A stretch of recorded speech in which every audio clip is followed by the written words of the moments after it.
Buat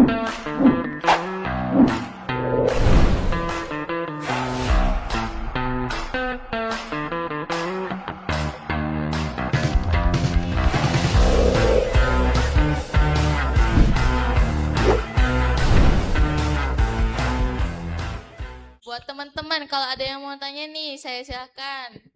Boleh angkat tangan dulu ya, bukan angkat kaki. Ada yang mau nanya nggak nih? Jangan malu-malu, malu bertanya sesat di jalan pulang nanti. Oke. Pakai mic nggak?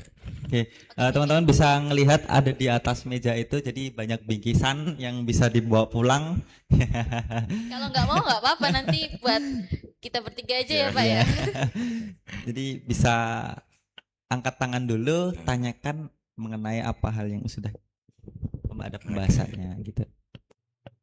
Ada yang mau bertanya? Silakan angkat tangannya. Itu tadi banyak. Oh, tadi Oke. Mbak. Oke. Maju apa gimana? Oke. Tiga berdiri aja. Assalamualaikum warahmatullahi wabarakatuh. Waalaikumsalam warahmatullahi wabarakatuh. Perkenalkan, nama saya Dede Aulia Syifa dari Prodi Informatika. Pertanyaan Oke. saya di sini sebagai konten kreator afiliator. Oke. Nah, apakah ada tips mengenai konten kreator dari YouTube? Apakah memang ada algoritma tertentu di YouTube yang dapat membuat video lebih banyak direkomendasikan sehingga viewers meningkat? Atau mungkin ada tips yang lebih efektif agar jualan sebagai afiliator di YouTube bisa lebih maksimal? Terima Oke, kasih. terima kasih. Wassalamualaikum Ini warahmatullahi Ke wabarakatuh. saya apa ke Mas Ezi? Boleh Mas Aizi atau Oh, Bapak Pepeng juga boleh. kalau Mas Ezi mau jawab silahkan. Mengenai hal afiliator di YouTube ya, atau di sosmed apapun gitu. Tips and trick menjadi seorang afiliator.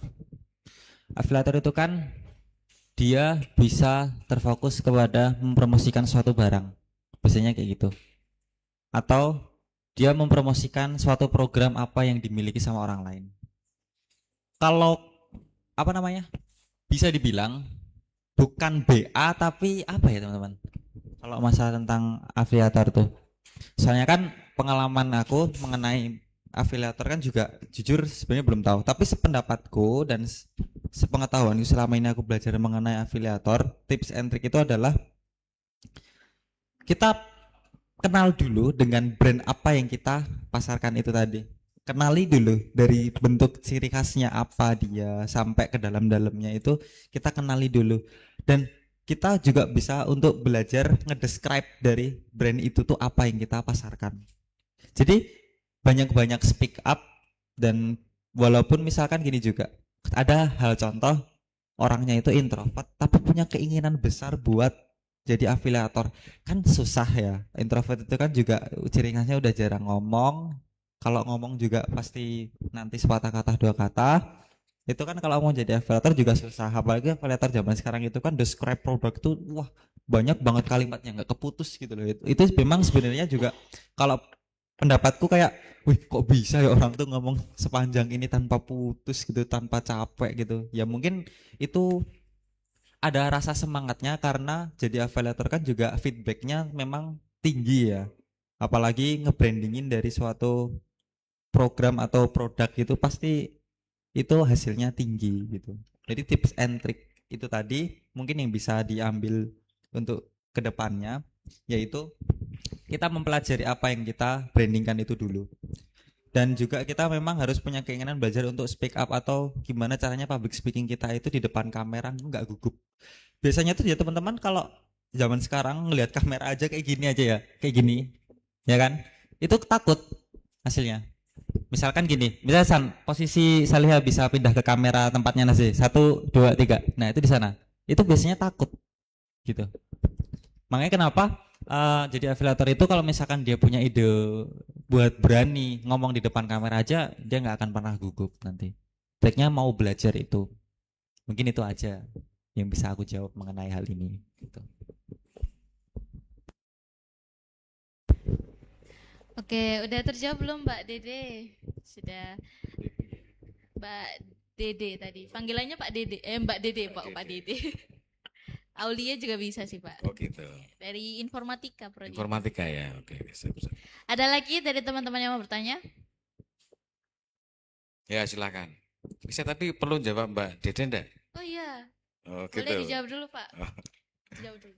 Ini materi digital marketing ini sangat penting ya. Jadi kenapa saya juga ngambil sertifikasinya itu karena memang banyak sekali saat ini tuh butuh sekali materi-materi itu. Oke, secara teori dulu ya Mbak Dede. Jadi teorinya itu ada. Tadi sudah saya singgung di awal namanya AIDA tadi. Nah, sekarang tuh tinggal tujuannya kemana nih? Afiliatornya mau ke YouTube, Anda live atau tidak live. Itu berbeda. Nah, kalau live itu berarti ya Anda harus memiliki branding yang kuat. Tapi kalau bagi orang yang tadi Mas Eji katakan tidak, mungkin katakanlah lihat kamera takut dan sebagainya, itu kita bisa bikin video. Nah, dengan cara tadi itu menggunakan konsep AIDA yang pertama. Yang kedua, buat yang namanya copywriting yang bagus. Nah, ini nanti belajar copyright ini penting ya. Nanti mungkin ini agak khusus nih kalau bicara copyright ini ya. Copywriting itu nanti hubungannya dengan bahasa bisnis. Bagaimana kita melakukan komunikasi yang efektif, terus nanti kita bagaimana kita membuat sebuah copyright yang baik. Itu nanti urutannya ada seperti tadi. Kayak bikin video unboxing tadi. Endingnya pasti kalau afiliator tadi tetap endingnya CTA ya. Call to action gimana mereka tuh mau beli produk kita. Betul kan? Nah, seperti itu. Jadi nanti itu yang pertama menggunakan konsep AIDA, yang kedua adalah menggunakan copyright yang baik. Ya, nanti kalau tanya copyright yang baik boleh ke saya langsung. Nah, gitu. Sudah terjawab ya, langsung dari mentornya. Oke, kalau tadi temannya mau bertanya, di belakang mungkin ada. Oke, tadi masnya ya. Baik, assalamualaikum warahmatullahi wabarakatuh. Waalaikumsalam warahmatullahi wabarakatuh. Perkenalkan nama saya Amran Daulay dari Prodi Sistem Informasi. Baik, Pak, izin bertanya. Boleh. Apa ya tadi? Jangan grogi lo ya. Santai aja Mas, gak Santai usah aja, grogi. Bukan ujian kok.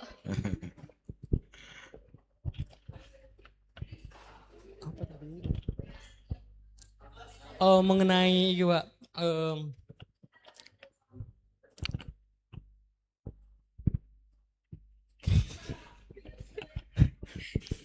kita kan biasanya saya biasanya sudah buat video kayak di Instagram gitu, reels gitu, Pak. Saya tuh udah effort gitu kan ngeditnya, terus yang nonton cuma sedikit gitu. Sedangkan orang yang buat video seperti Kicau Mene itu lebih banyak yang nonton gitu, Pak. Itu kok bisa gitu, Pak? Terima kasih. Oke, berarti kayak video dia tuh udah diedit, udah kayak niat banget, sedangkan orang yang kayak video pendek cuma buat konten kayak kicau mania itu lebih banyak viewsnya. Itu gimana nih Pak, menurut Bapak? Ya sama dengan kayak mancing mania gitu ya. Harusnya yang nonton banyak ya, harusnya. Tapi kenapa enggak banyak yang nonton? Gini teman-teman ya, ini saya kasih rahasianya. Jadi teman-teman, selain tadi konten yang bagus, teman-teman itu harus tahu kapan jam upload yang bagus. Namanya prime time ya. Paling gampang tergantung nanti, ini ada beda-beda. Dalam bahasa digital marketing itu ada beda-beda. Nanti Anda broadcast ke WhatsApp, broadcast ke TikTok, broadcast ke Instagram, broadcast ke YouTube itu beda jamnya. Ya, kalau teman-teman kalau punya konten yang bagus, kalau tadi endingnya di Instagram ya Mas ya. Ya, Instagram itu dia sifatnya kan banyak orang yang scroll di saat santai. Ya Anda harus lihat jam santai itu jam berapa. Biasanya jam 11 ya. Nanti bisa jadi setelah jam 5 sore. Itu Anda upload di jam-jam itu. Nah, nanti untuk prime time ini semacam kayak harinya pun beda juga beda Mas. Jadi teman-teman harus bisa membuat, ini hubungannya dengan algoritma tadi. Ini karena saya sudah membuktikan. Jadi saya tidak hanya sekedar ngomong jam itu penting itu karena saya ngelihat itu sendiri. Contoh kecil, saya upload di jam orang yang tidak banyak nonton. Jam 10 ngomongnya begitu. Nanti yang nonton dikit itu. Tapi begitu nanti kita nguploadnya di jam yang tepat, sesuai dengan harinya dan sebagainya, itu pasti view-nya naik. Walaupun orang scroll hanya scroll doang, tapi dia udah ngeliat, maka konten harus diperbaiki yang bagus. Gitu ya Mas ya. Jadi yang pertama sesuaikan dengan jam uploadnya, ya. Jangan salah upload. Begitu dapat konten, wah ngedit susah-susah, nguploadnya sembarangan, wah kasihan. Yang kedua nanti dibikin pakai keywordnya yang tepat, ya. Mungkin dari captionnya, dari hashtagnya harus tepat. Itu ya, itu perlu riset. Nah, nanti kalau pengen belajar riset itu kita bisa ada waktu tersendiri dan itu memang butuh waktu agak lumayan ya. Kalau kita ngomong di sini kayaknya nggak mungkin, harus praktek tuh ya. Nanti kita ajarin cara yang riset ya gitu. Gitu. Sudah terjawab Mas Amran? Atau masih mengganjal di ginjal di hati? Boleh loh, kalau masih ganjal silakan diutarakan. Ada yang lainnya boleh. Baik Kak, tapi kan yang seperti Bapak bilang tadi, saya sudah mengupload sesuai jam prime time itu, tapi tetap yang nonton itu cuma tetap dikit gitu Pak. Oke. Itu gimana Pak? Ya bisa jadi dari copyrightnya tidak penuh, tidak memenuhin, keywordnya nggak pas. Nah maka ini sebenarnya komponennya banyak sekali, cuman kalau kita sederhanakan, ending akhirnya itu ada di jam upload ya. Tapi sebelum jam upload jadi itu, jenengan harus punya konten yang bagus dulu. Konten itu tidak hanya sekedar kita bikin video upload, tapi kita harus riset judulnya yang tepat apa. Maka ini bocoran aja. Ada rumusnya, formulanya. Jadi kalau Anda bikin caption itu, yang pertama harus menggunakan keyword namanya blue. Besar, luas, umum. Ya, tadi ngomongin masalah kicomania, berarti Anda tekankan dulu. Kategori utamanya apa? Kicomania. Itu baru kata kerja atau kata kunci yang pertama. Yang kedua, buat kata kunci bombastis. Contohnya apa? Kalau Anda jualan, mbaknya tadi diskon, promo, atau Anda bikin macam-macam. Yang ketiga adalah membuat kata kunci khusus. Nah, kata kunci khusus itu yang berhubungan dengan video Anda. Contoh tadi ngomongin masalah mancing mania. Oh, dengan umpan ini bagus loh. Nah, itu salah satu keywords. Habis nanti baru terakhir, kalau mau dipanjangin nanti bisa sampai ke afiliator tadi. Call actionnya mau kemana, gitu. Ya. Nanti itu ada rumusnya, formulanya ada. Tapi yang jelas teman-teman harus riset, copyrightnya harus bagus, captionnya juga harus memenuhi syarat. Gitu Mas. Oke. Oke, terima kasih Pak. Oke, selanjutnya ada lagi yang mau nanya? Ini Mbak, yang depan dulu nih. Depan nih Masnya. ada lagi nih. Wah asik nih ya. Saya senang kalau banyak yang nanya tuh, saya senang saya. Ya. Jadi nanya yang susah-susah aja lah. Nah, yang susah-susah malah seneng ya Pak? Senang saya. Karena kalau saya nggak bisa jawab, berarti saya nanti perlu belajar lagi. Oh, gitu ya. iya. Dan saya sampai hari ini masih belajar terus. Ya. Oke. Oke Mas, bisa sebutkan nama, prodi? Sebelumnya Assalamualaikum warahmatullahi wabarakatuh. Waalaikumsalam. Waalaikumsalam warahmatullahi wabarakatuh. Perkenalkan, nama saya Prima Sisarwogi Alhamsyah dari Prodi Sistem Informasi. Ya. Pertanyaan saya, ini buat berdua ya. Jika kalian berdua mengulang dari menjadi konten kreator dari nol lagi, yang pertama kali bakalan dilakukan apa supaya cepat berkembang buat channelnya? Mas Eci dulu kali ya, yang lebih muda. Apa yang dilakukan ketika memulai dari nol gitu kan? Apa yang dilakukan buat bisa dapat view, dapat feedback baik ke Ya, akun supaya kita?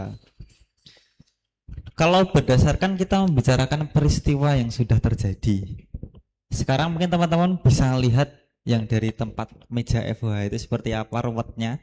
Nah, jadi sekarang ini kan YouTube aku di media sekarang ini tuh bisa teman-teman cari dengan nama Framedia Pro, bisa dicari di YouTube. Itu sekarang mau kita fokuskan ke media atau front of house gitu. Dimana nanti akan terfokus pada jasa layanan multimedia live streaming. Nah, kalau kita kontenkan kegiatan seperti ini ke dalam YouTube, itu biasanya adalah behind the scene atau sinematik gitu. Jadi terfokus nanti gimana caranya buat nyari view, nyari subscriber, itu kita pushkan aja masuk ke short. Soalnya celah short saat ini dengan video yang 16:9 itu celahnya lebih mudah di short gitu. Contoh misalkan kayak kita buat sinematik kegiatan kayak gini.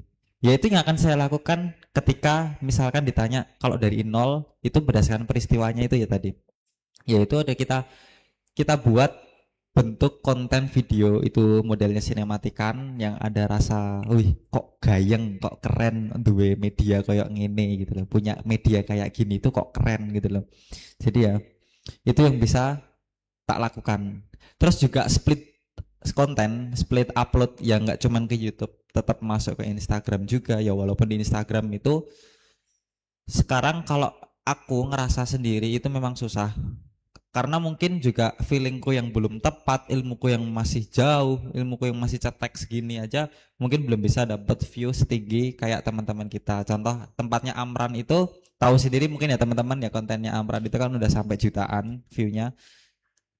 Nah, itu kan karena terfokus pada emosional yang diutarakan ke dalam konten gitu. Itu bentuknya seperti itu. Nah, kalau kembali lagi tadi mengenai caraku untuk apa yang harus aku lakukan itu tadi. Kalau kita udah punya pengalamannya, punya pengalaman kayak buat video yang bagus seperti apa, sinematikannya itu harus seperti apa, terus bentuk media video yang bisa membuatkan dan memaparkan bahwa penonton ini bisa penasaran bahwa ini ternyata kontennya media isinya tuh mengenai tentang FOH, atau kayak isiannya tuh ada talk show, ada acara seminar, terus program layanan kita itu kita uploadkan dan kita pamerkan ke dalam media sosial itu tadi, kita dalam bentuk behind the scene itu tadi. Mungkin kurang lebih kayak gitu Mas Preman. Sudah cukup apa perlu tambahan? Masih kurang ya Mas. Gini, sekarang Mas Prema sudah punya media lah, belum? Apa dari nol banget atau sudah jalan tapi macet? Nah itu perlu treatmentnya beda. Nol banget ya, jadi dari awal banget kita pemula, belum punya apa-apa, kita pengen bikin sebuah channel gitu ya. Nah, yang pertama tadi saya katakan kepada Mbak Manda di awal-awal tadi, yang penting niat dulu. Ya. Niatnya dapat dulu. Yang kedua, passionnya tentukan. Terus Mas Prema riset tren yang paling bagus itu apa, sesuai nggak dengan passionmu.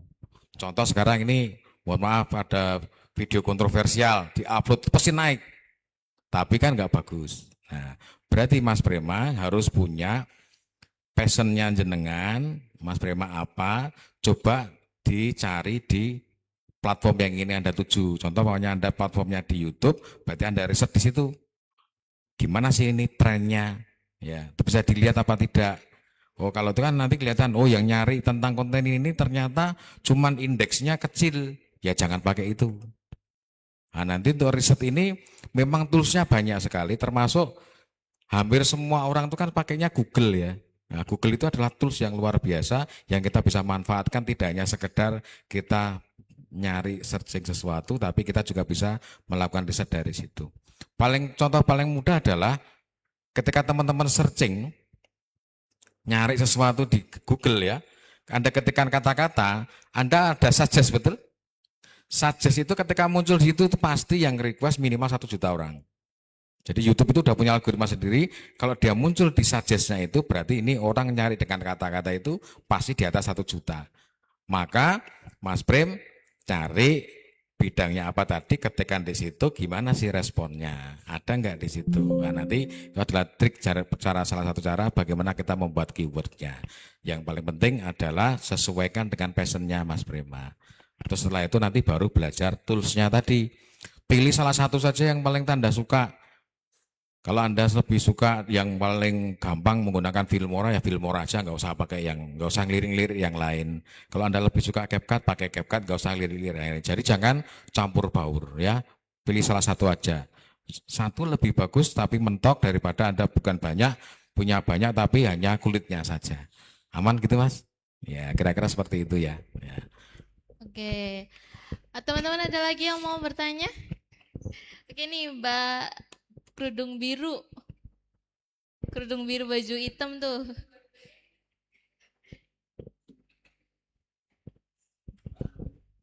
Oke, perkenalan dulu ya Mbak ya.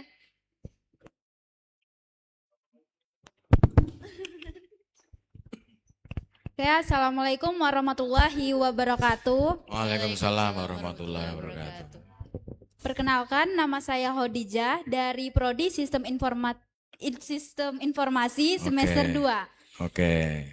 Izin bertanya Pak dan Mas Ezi, bagaimana cara mempertahankan konsisten membuat konten ketika ide mulai habis karena aktivitas yang sama setiap hari? Misalnya saya mengambil konten kreator tentang day life anak kos gitu. Oke. Dah, itu aja. Gitu aja. Mas Edi mau jawab dulu apa enggak? Mas Ezi itu apa Pak Pepep dulu? Oh, saya dulu. Ketika tadi idenya sudah mentok ya, nah berarti konsistennya kurang bagus. Berarti Mbak Khotijah harus lebih konsisten lagi. Yang pertama itu paling bodohnya seperti itu ya. Itu jawaban anulah formalnya. Jawaban tidak formalnya gimana? Anda bikin playlist baru. Nah, playlist itu nanti satu channel bisa punya playlist banyak. Ya, berarti nanti kalau tadi ngomongin masalah DLF-nya kok susah, ya sekarang ngomongin DLF-nya orang lain deh gitu. Boleh nggak? Boleh. Contoh kalau saya mungkin ngevlogin anak saya baru ngapain, kan bukan DLF saya. Bener nggak Mas? Nah, itu nanti bisa jadi konten baru, nanti bisa jadi itu playlist baru. Kalau saya biasanya playlistnya ada banyak. Kalau saya kan lebih ke musik ya. Lalu kalau saya pas boring mau bikin musik kok males dan sebagainya, saya bikin konten yang lainnya yang sesuai dengan passion saya. Mungkin ngangkat masalah budaya, ngangkat masalah tentang katakanlah mungkin apa ya, kehidupan sehari-hari dan sebagainya. Itu bisa jadi. Jadi kalau tadi Mbak Khotijah sudah mentok, coba cari ide yang lain yang tidak membosankan. Artinya nanti berarti ada recharge, ada effort baru. Nah, itu biasanya nanti memunculkan treatment-treatment baru. Gitu Mbak Khotijah. Terima kasih Bapak. Oke. Oke ya, izin jawab ya Khadijah. Dikarenakan saya bukan anak kos ya, mungkin jawabannya semampu aku. Kalau biasanya tak lihat dari Instagram, TikTok, mungkin pernah tahu yang namanya video time lapse, yang dia cepet banget gerakannya gitu. Nah biasanya tuh daily my life in kos gitu kan. Itu biasanya kayak apa ya, konten dari bangun pagi gitu. Tapi walaupun itu bangun pagi kita udah bangun, seolah-olah kita bangun pagi, kan ada skripnya gitu. Sebenarnya perancangan ketika kita menyusun ide buat terutama anak kos biar bisa ada kegiatan lainnya selain memang itu kegiatan untuk diri kita sendiri gitu. Itu tadi betul yang dikatakan Pak Sugiatno gitu. Kurang lebih sama seperti itu. Cuman kalau aku mungkin ada tambahan juga. Jadi cari uniknya anak kos itu kan memang ketika dari bangun pagi hingga kita mau tidur lagi itu kan, kalau kita misalkan memang semuanya diliput ke dalam media kan juga hasilnya memang kurang baik. Mesti ada hal yang privacy harusnya gitu loh. Tapi itu tinggal pandai-pandaian bagaimana kita buat akal-akalan kita buat konten itu tadi gitu loh. Gitu. Terus juga harus punya rasa excited ketika kita pegang kamera tuh, excited kita gimana gitu. Jadi itu bisa buat menentukan untuk ide selanjutnya nanti seperti apa. Misalkan gini, pada saat ngevlog gitu tiba-tiba ada paket datang dari ini. Nah, itu kan misalkan paket itu nanti kita belum buka kan bisa kayaknya kita jadikan ide konten buat selanjutnya. Jadi kita ngikut juga ide itu berdasarkan dari peristiwa yang terjadi di kos gitu. Mungkin kurang lebih seperti itu aja. Terima kasih. Terima kasih Mas. Oke, ada lagi yang mau bertanya? Oke, silakan Mbak.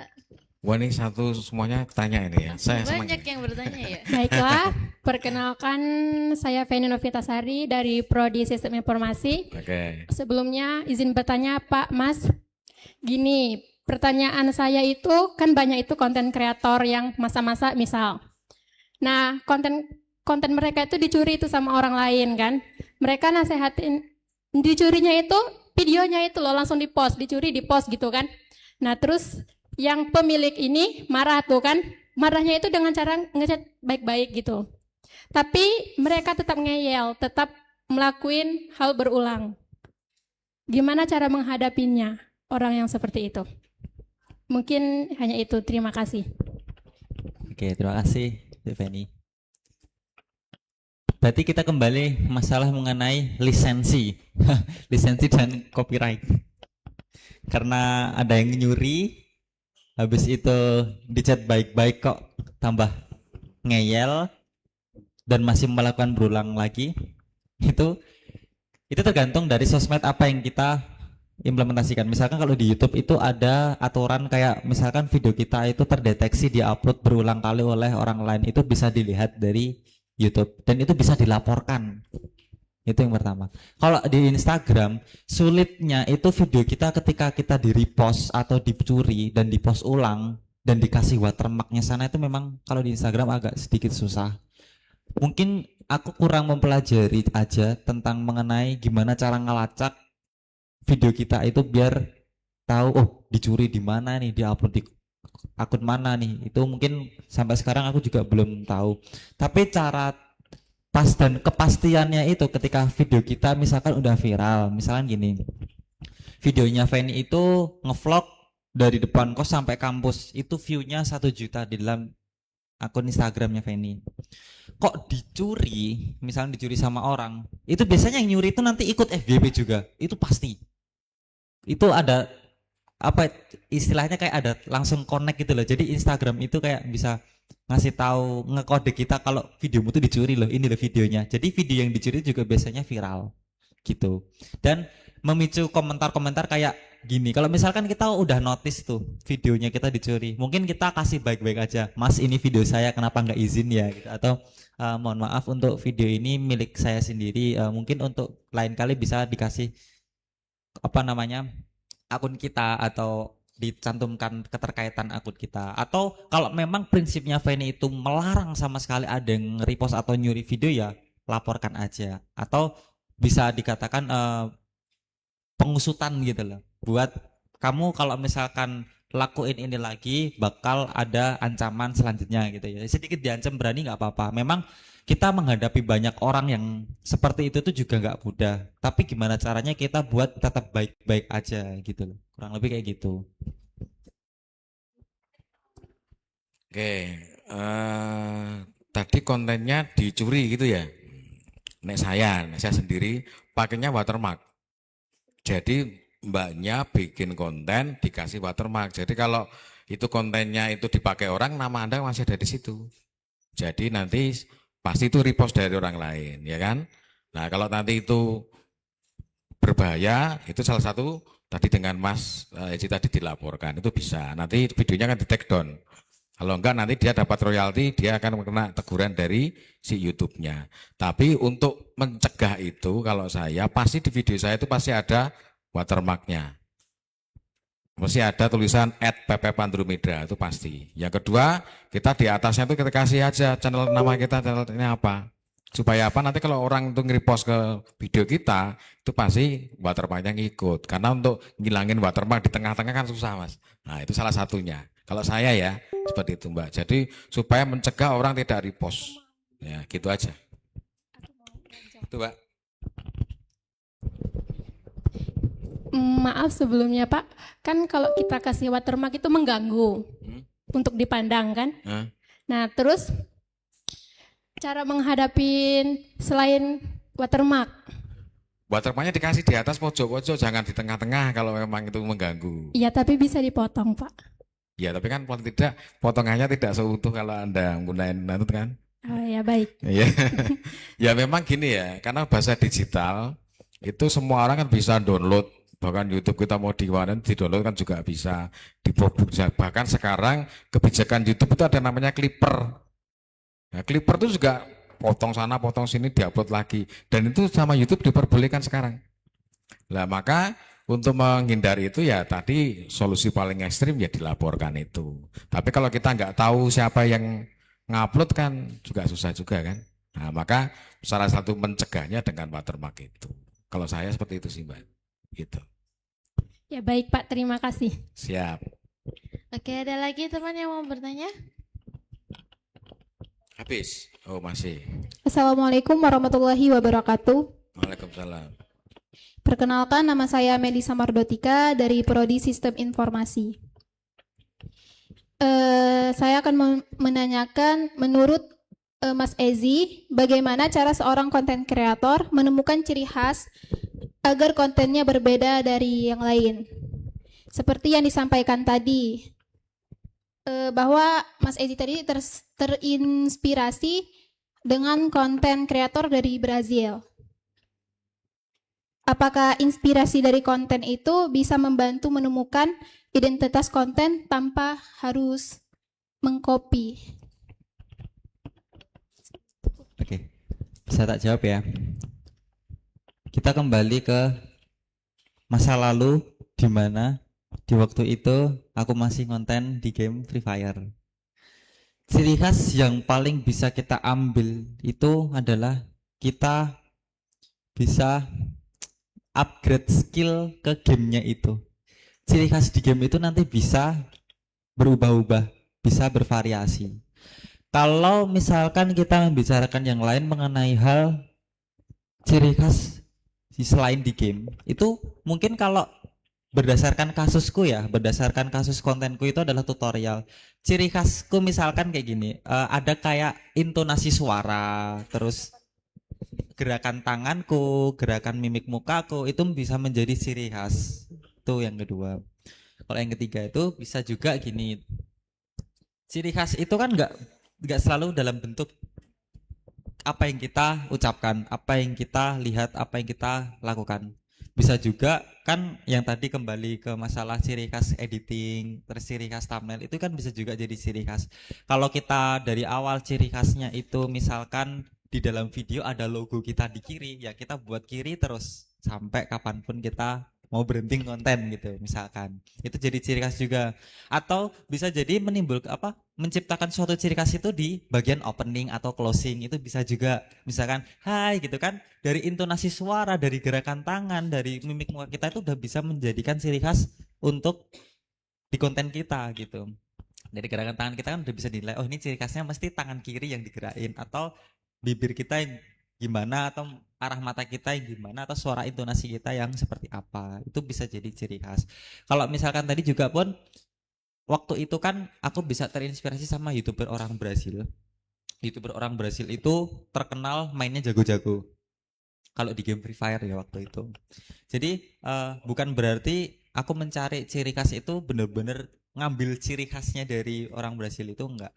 Tapi gimana aku ngeubah dari ciri khasnya orang Brasil itu dengan versiku sendiri, itu juga sebenarnya masih sama aja konteksnya. Tapi nggak lama juga nanti selain hal itu kan waktu terus berjalan nih, pasti nanti akan menimbulkan ciri khas kita sendiri, itu pasti. Nggak harus kita rancang kita punya ciri khas gini gini, pasti lupa nanti di konten-konten selanjutnya, itu pasti lupa. Apalagi yang dipikir nggak cuma satu itu gitu loh, pasti juga mikirin yang banyak, masih juga ngedit, masih juga ini, itu pasti nanti juga menentukan ciri khas dari kita sendiri. Mungkin kurang lebih seperti itu Melisa. Mungkin dari Pak Pepep bisa menjawabkan Melisa juga. Cukup ya. Oke, gitu. Udah mantep ya. Oke. Oke, udah terjawab ya Mbak Melisa ya. Ada lagi yang mau bertanya?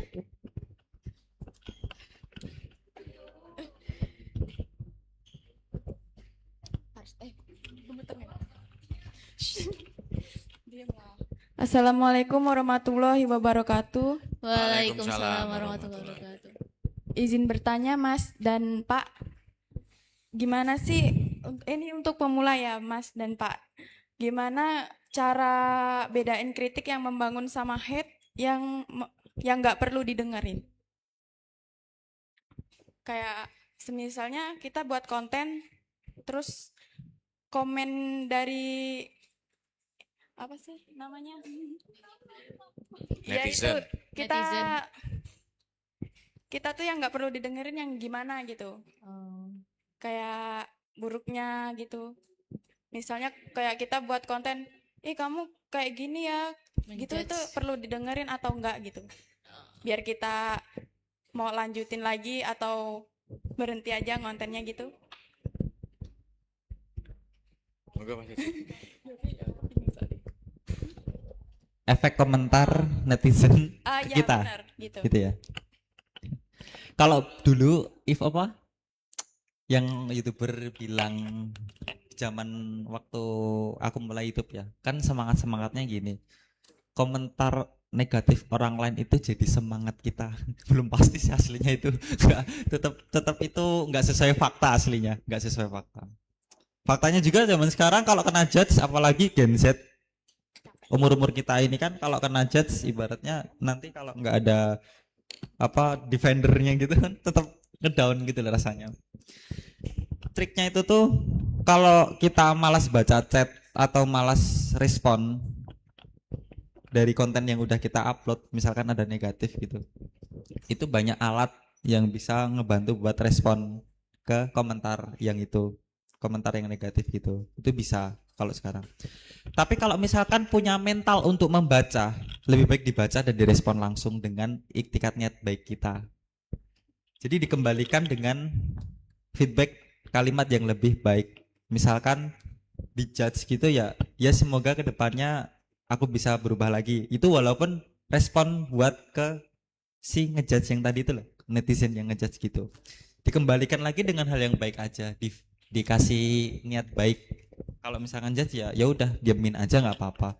Tapi kalau basicnya dulu ya judge adalah penyemangat. Sebenarnya itu bisa diimplementasikan juga, bisa dirasakan juga nanti akan seperti apa efek kepada kita dan akun kita.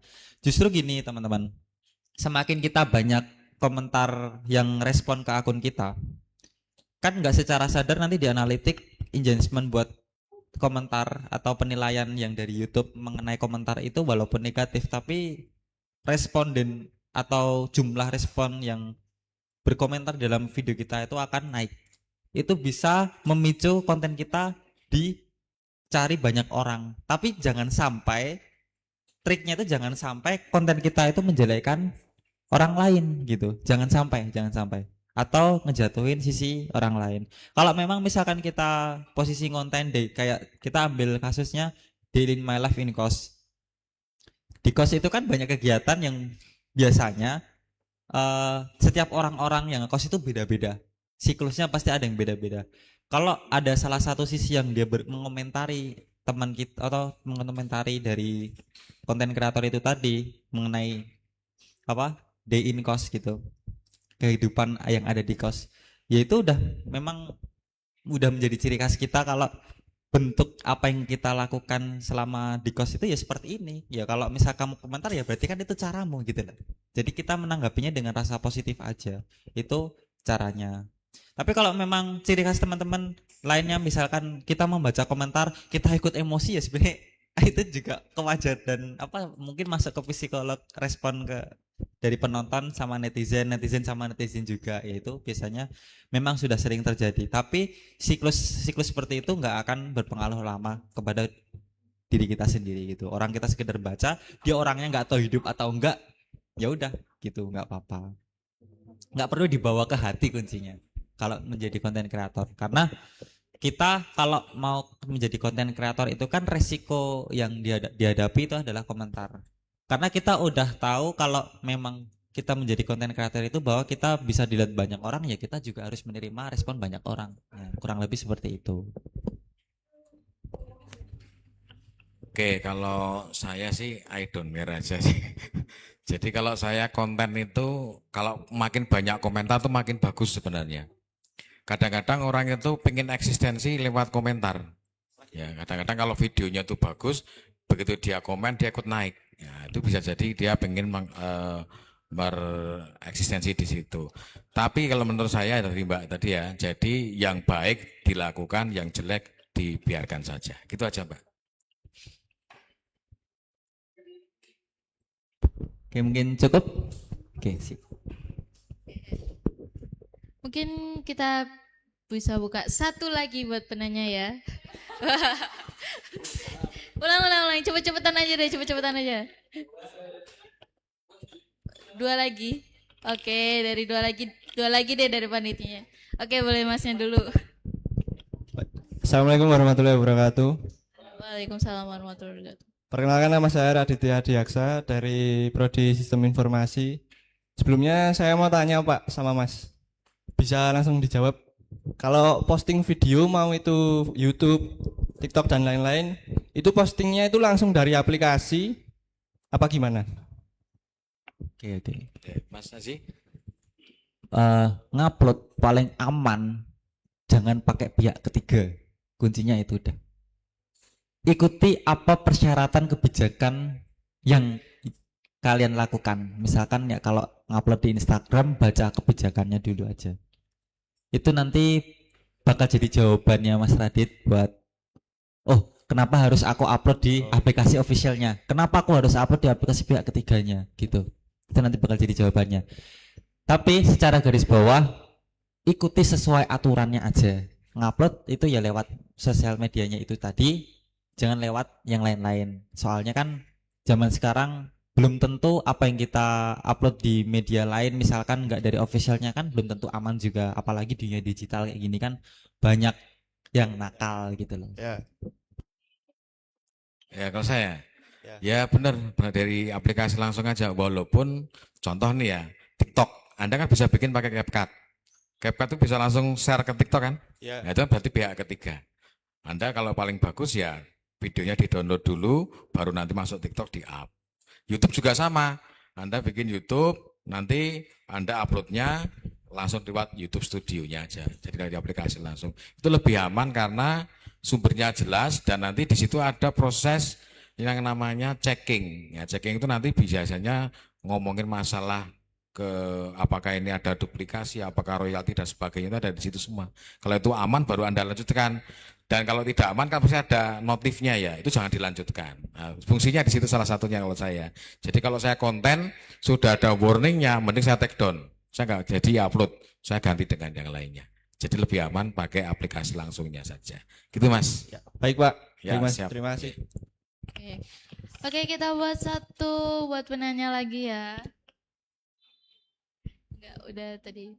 Udah Mbak Cahya.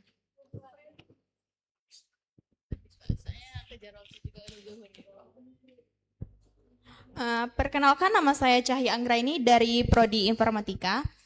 Menurut Pak dan Mas Ezi, konten yang bisa viral itu lebih banyak karena faktor hoki, mengikuti algoritma, atau memang ada strategi khusus dari kreatornya sendiri. Terus biasanya strategi yang paling berpengaruh itu apa ya? Terima kasih.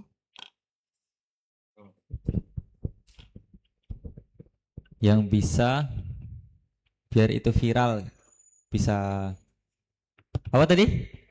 Hoki, habis itu algoritma sama, atau memang ada strategi khusus dari kreatornya sendiri. Terus biasanya strategi yang paling berpengaruh itu apa? Oke. Kita ngomongin masalah hoki dulu ya, bukan Mas Prima ya. Hoki itu kan keberuntungan, beruntung, bejo kalau orang Jawa bilang, bejo. Memang ketika misalkan kita ngupload dapat satu video yang dia jebol, atau kalau bahasanya orang sekarang pecah telur apa ya Pak ya, pecah telur gitu. Nah, FYP, videoku FYP. Kalau misalkan FYP itu tadi bisa mempengaruhi untuk konten selanjutnya, maka bisa FYP terus. Kalau kita misalkan dapat hokinya, ya itu tadi berarti kita menunggu momentum, tapi itu memperpanjang waktu dan memolor-molorkan waktu untuk niat kita menjadi konten kreator. Kalau cuman kita nunggu keberuntungan. Kalau kita kembali ke algoritma, itu kita mempelajari dulu menjadi konten kreator di bidang apa, di sosmed apa. Itu jika misalkan kita memang mau terjerumus di situ, kita pelajari dulu pelan-pelan. Juga nanti kan kita dinilai oleh proses bukan hasil gitu loh. Kalau misalkan ada strategi lain yang paling enak, cuman ngikuti tren.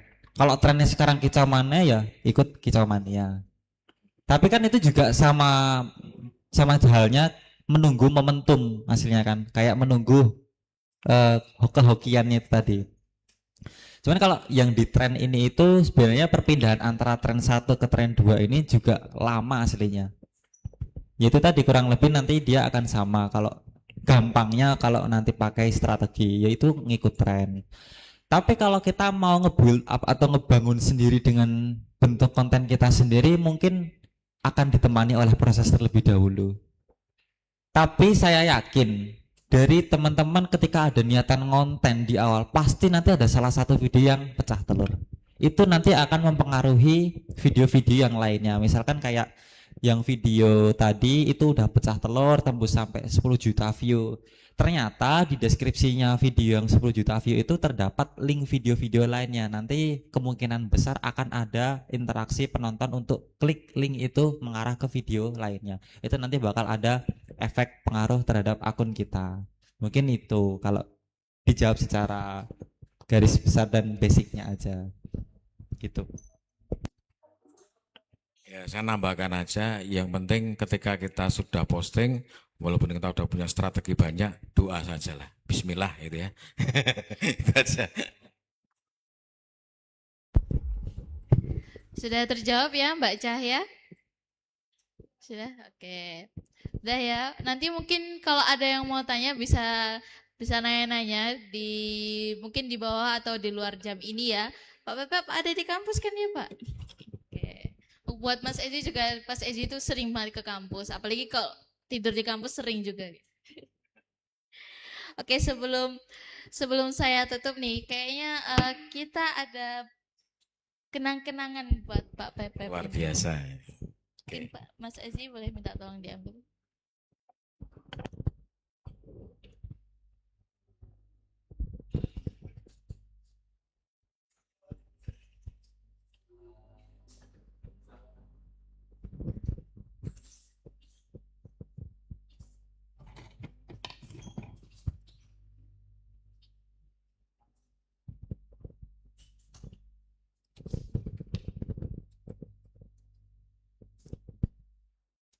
Oke, ini kita ada sedikit kenang-kenangan buat Pak Pepep ya. Berdiri atau duduk nih? Saya keluar dulu aja dari depan.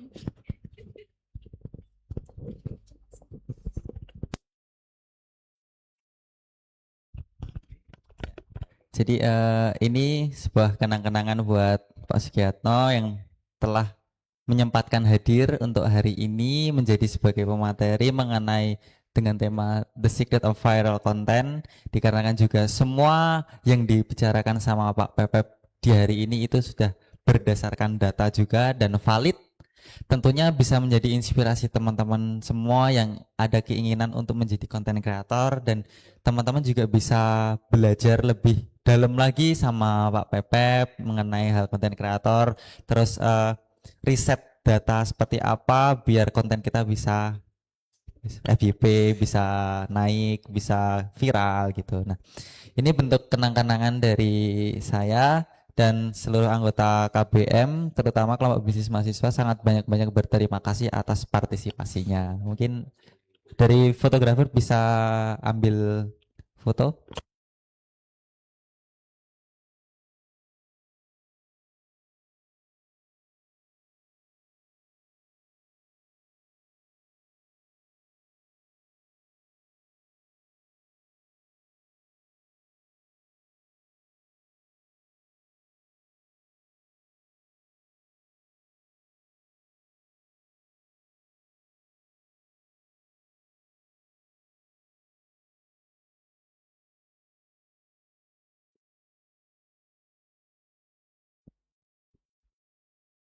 Oke, hari ini kita udah dapat banyak pelajaran ya, mulai dari tadi gimana sih strategi yang bagus, terus bagaimana buat awal buat pemula, buat konten menarik, ide-ide, konsisten, algoritma, dan lain sebagainya. Terima kasih kepada Pak Pepep dan Mas Ezi yang sudah meluangkan waktunya untuk memberikan sedikit ilmunya kepada teman-teman di sini. Tepuk tangan dulu dong buat narasumber kita yang keren ini. Oke, mungkin itu saja yang dapat saya sampaikan. Mungkin sebelum tak tutup, aku ada satu kata, dua kata buat teman-teman semuanya. Jadi semua apa yang ingin kalian lakukan di awal, berikanlah niat terlebih dahulu, cari apa yang mau kalian fokuskan, terus konsistenkanlah mulai dari sekarang. Karena ketika kita melihat teman kita sudah bisa, kenapa kita juga nggak bisa gitu kan. Nah, jadi buat semuanya teman-teman, untuk memulai mengenai tentang dunia konten kreator itu sangatlah mudah dengan kita ingin belajar dan niat kita seperti apa. Ya mungkin kurang lebih seperti itu aja pesan yang bisa aku sampaikan buat teman-teman. Semangat yang mau ngonten, dan sama-sama juga saling berbagi ilmu, sama-sama saling berbagi pengalaman, dan bisa sama-sama juga saling mengasihi semangat effortnya. Kurang lebih seperti itu. Oke, Pak Owe, mau ada pesan terakhir sebelum saya tuh sudah cukup aja. Oke, terima kasih sekali lagi untuk Pak Pepep dan Mas Ezi, dan terima kasih juga kepada teman-teman yang udah memberikan antusias partisipasinya juga dari awal acara ini sampai akhir. Semoga setelah pulang dari sini kita nggak cuma makin banyak scrolling, tapi lebih ke actionnya kita untuk jadi content creator ya. Karena siapa tahu juga next content creator viral berikutnya itu ada di diri kita sendiri. Aku pamit undur diri dulu. Wassalamualaikum warahmatullahi wabarakatuh.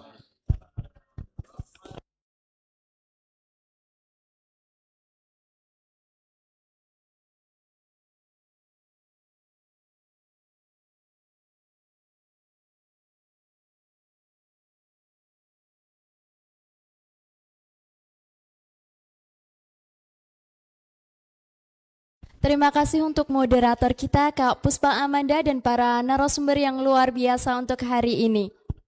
Oke, sebelum memasuki acara terakhir, mungkin untuk teman-teman yang tadi sempat bertanya, bisa langsung maju ke depan aja. Untuk panitia bisa dibantu untuk menyerahkan hadiahnya.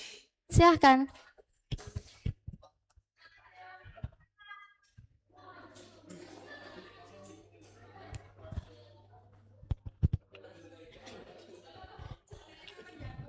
Dari panitia mungkin bisa dibantu untuk menyerahkan bingkisan buat teman-teman ya.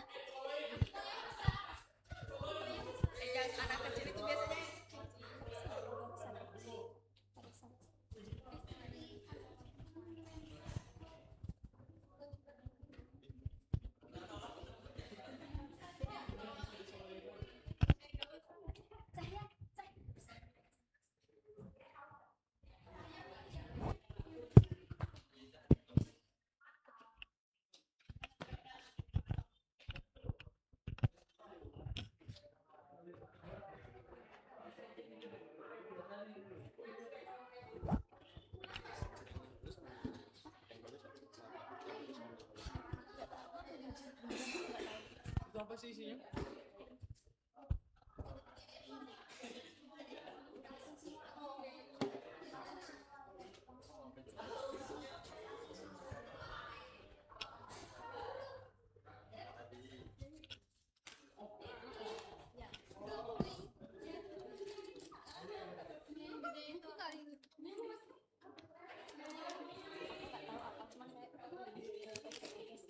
Apa sih? Nggak mau aku yang itu.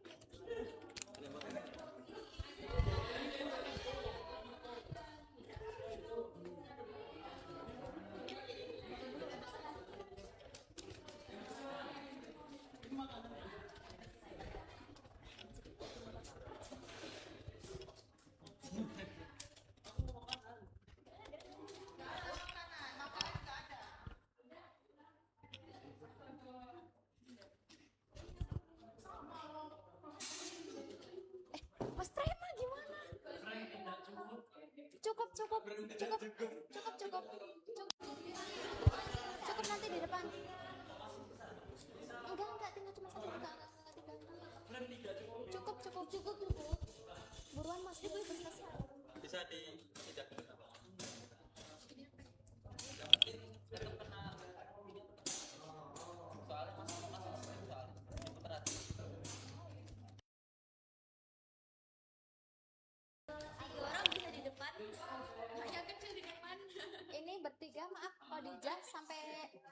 bisa maju ke depan, bertiga, agak maju ke depan. Ya, ya. Gimana? Duduk. Nggak apa-apa. Apa yang cowok? Duduk. Maaf, buat yang cowok bisa duduk di depan aja. Iya, bertiga. Boleh ya, tolong. Siapa? Melisa bisa tukeran sama Aulia.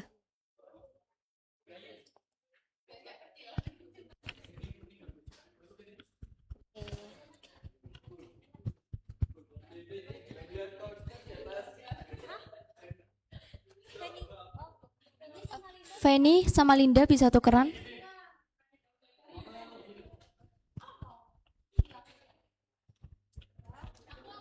Senyum.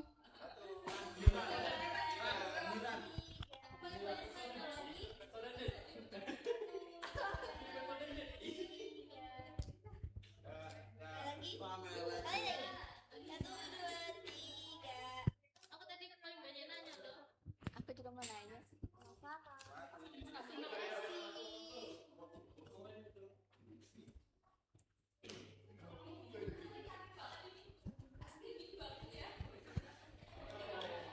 Terima kasih untuk teman-teman semuanya dan tibalah kita pada penghujung akhir yaitu acara penutup. Namun sebelum saya tutup, sebelumnya saya di sini sebagai pembawa acara, mungkin kurang lebihnya dari saya mohon maaf. Terima kasih atas kehadirannya. Sampai jumpa di acara berikutnya. Wassalamualaikum warahmatullahi wabarakatuh.